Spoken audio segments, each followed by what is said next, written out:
अगदी प्रतिभावंत गवया कोणत्याही वाद्याचा आधार न घेता जर का गात राहिला तर त्याचं ते गाणं आपण किती वेळ ऐकत राहू? फार थोडा वेळ. स्वर, लय आणि ताल ही त्रिवेणीच संगीतामध्ये माधुर्य निर्माण करते.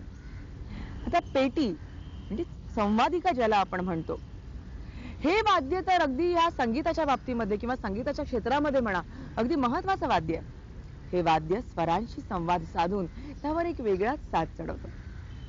संवादिनीची किमया अर्थात पंडित मनोहर चिमोट्यांचीच आहे.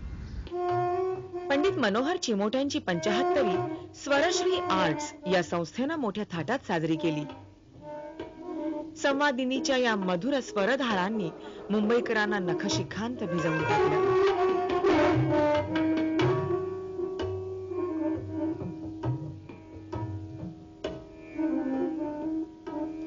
पारंपरिक पेटी किंवा संवादिनीसारख्या वाद्यांच्या रूप आणि स्वरूपात अमूलाग्र बदल करून पंडित चिमोटे यांनी या वाद्याला एक विशेष परिमाण प्राप्त करून दिला आहे.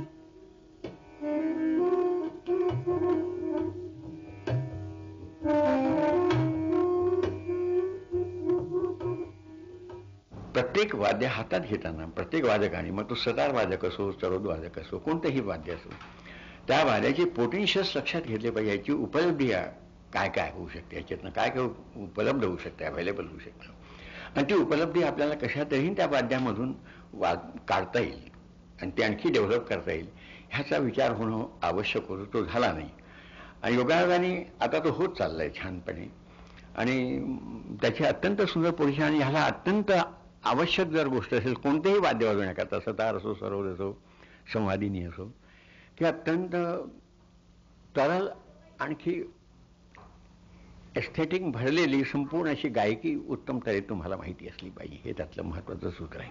मीण हा जो प्रकार आहे हा या वाद्यातनं आजपर्यंत असा समज होता की या वाद्यातनं निघत नाही, पण लोकांनी हा विचार केला नाही की प्रत्येक वाद्याची रचना ही निराळी असते. सतारीची रचना निराळी आहे, सरोदची निराळी आहे, बासरीची निराळी आहे आणि संवादिनीची निराळी आहे, प्रत्येक वाद्याची, संतूरची निराळी आहे. ह्या सगळ्या वाद्यांच्या रचना निराळ्या असल्यामुळं त्याच्यातनं होणाऱ्या उपलब्धी आहे ह्या अगदी निर्णय आहेत.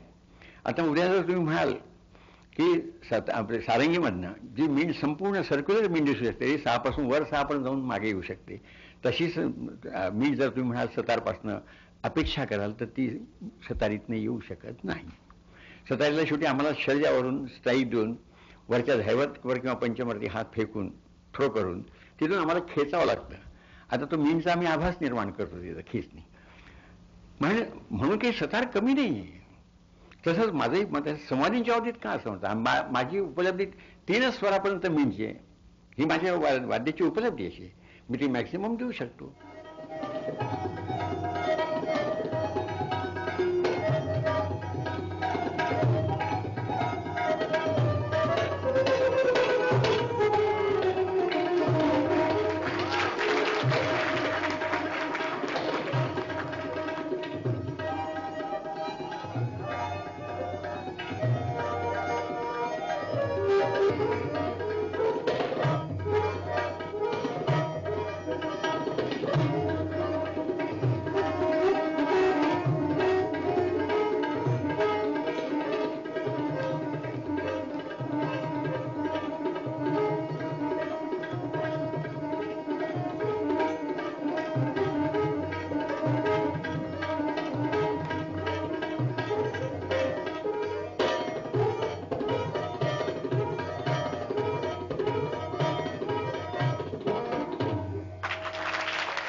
अनेक वेळा आपण दोन मित्रांमधला संवाद किंवा दोन अगदी प्रौढ मैत्रिणींमधला संवाद